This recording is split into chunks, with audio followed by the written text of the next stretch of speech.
जैसे आप देखे होंगे कोई अगर मोटा लड़का होता है तो उसे कोई जो है मोटू कहकर बुलाते हैं, मोटू बुलाते हैं ना, आप भी शायद किसी को बुलाते होंगे मोटू।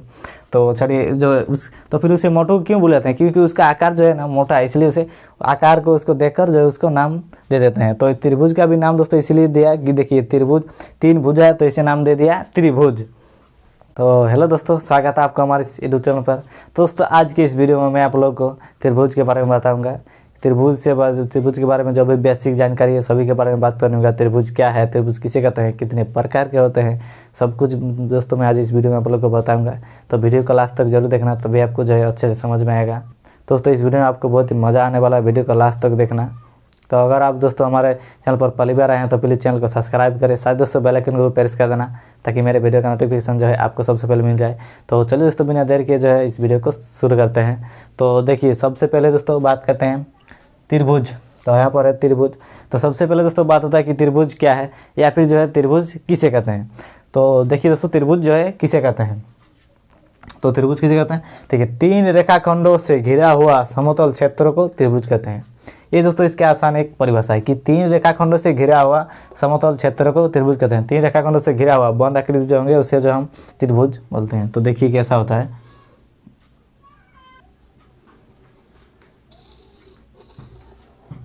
ये दोस्तों एक त्रिभुज है।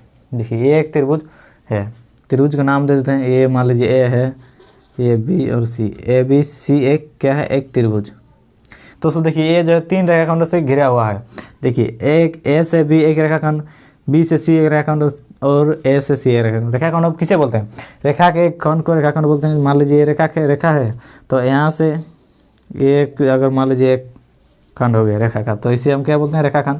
तो इन 3 रेखाखंडों से जो घिरा हुआ बंद आकृति बनते हैं उसे जो है हम त्रिभुज बोलते हैं। तो ये एक त्रिभुज है, 3 रेखाखंडों से घिरा हुआ समतल क्षेत्र को त्रिभुज कहते हैं। बहुत ही दोस्तों आसान परिभाषा है, सबको ये आपको जो है याद हो ही गया लगता है कि 3 रेखाखंडों से घिरा हुआ समतल क्षेत्र को त्रिभुज कहते हैं। तो ये तो हो गया दोस्तों त्रिभुज की परिभाषा। तो अब देखते हैं कि इस पर क्या क्या होते हैं, कि त्रिभुज के किस भाग को क्या बोलते हैं। तो देखिए सबसे पहले दोस्तों जो यहाँ से ए से बी तक लाइन है, ये जो लाइन है इस लाइन को दोस्तों त्रिभुज के भुजा बोलते हैं। यानी ए से जो बी है ये एक भुजा है। तो इस तरह लाइन कितना है, यहाँ पर 3 लाइन है। देखिए यहाँ पर एक लाइन है, यहाँ पर एक लाइन, यहाँ पर, तो यानी ये तीनों जो है भुजा है। ए से बी तक एक भुजा है और बी से सी तक एक भुजा और सी से ए तक एक भुजा। यानी एक त्रिभुज में जो है इसे भुजा बोलते हैं इस लाइन को, और एक त्रिभुज में 3 भुजा होते हैं। तो भुजा क्या क्या है, ए से बी एक भुजा है, बी से सी एक भुजा और सी से एक भुजा। तो यहाँ पर दोस्तों मैं लिख ही देता हूँ कि भुजा, देखिए भुजा क्या क्या भुजा है, ए भी एक भुजा है, ए भी एक भुजा है, बी सी एक भुजा है और सी ए या फिर ए सी जो भी हो, सी ए एक भुजा। यानी एक त्रिभुज में 3 भुजा, ए भी एक भुजा, बी सी एक भुजा और सी एक भुजा। अब भुजा की तो बात हो गया।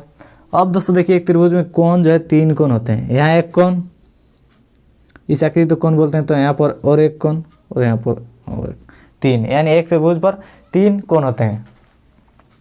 ए एक कोण है, बी एक कोण और सी एक कोण। तो चलिए कोण को भी लिख देता हूँ।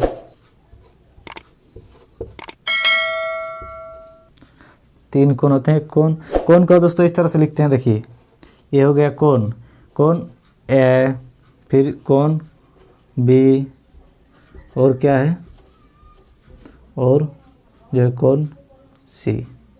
यानी 3 कोण है, कोण ए, कोण बी, कोण सी। 3 भुजा है, 3 कोण। अब देखिए अब जो है पर आपको एक बिंदु है, यानी जहाँ 2 भुजा जहाँ आपस में कट रहा है, ये जो अब यहाँ पर जो कट रहा है, कटने का जो बिंदु है यानी कटने का जो पॉइंट है, इस पॉइंट को शीर्ष बिंदु बोलते हैं। शीर्ष बिंदु यानी शीर्ष बिंदु, यहाँ एक शीर्ष बिंदु है तो फिर यहाँ भी हो सकता है एक शीर्ष बिंदु, यहाँ भी एक शीर्ष बिंदु। यानी एक त्रिभुज पर 3 शीर्ष बिंदु है। तो चलिए शीर्ष बिंदु को भी लिख देता हूँ।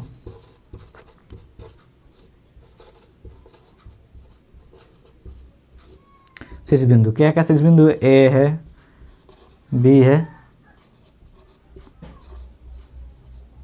और सी, 3 जो है शीर्ष बिंदु है।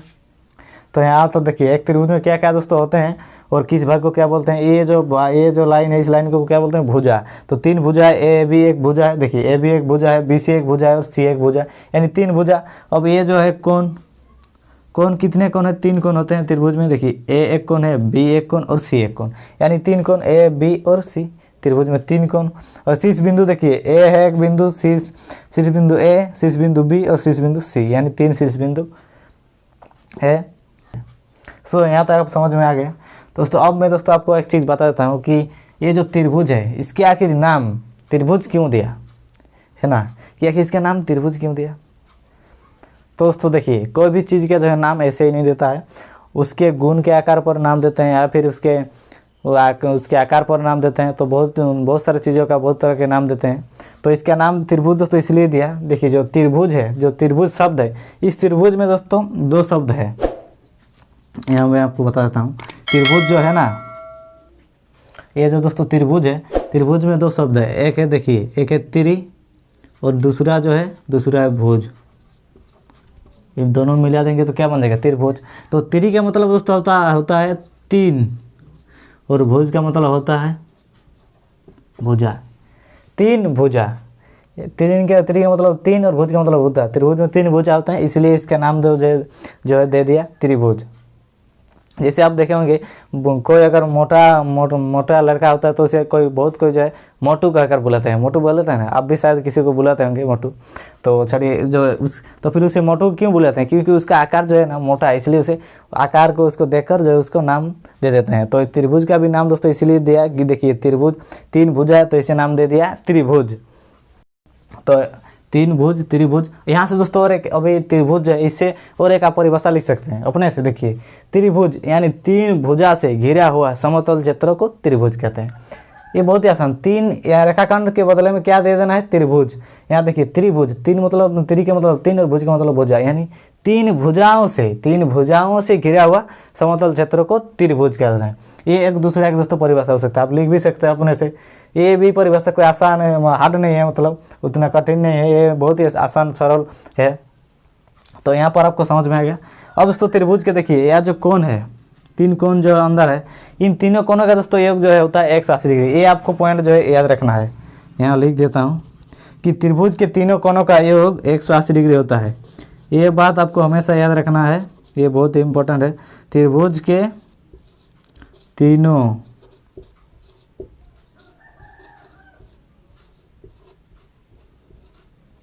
कोणों का योग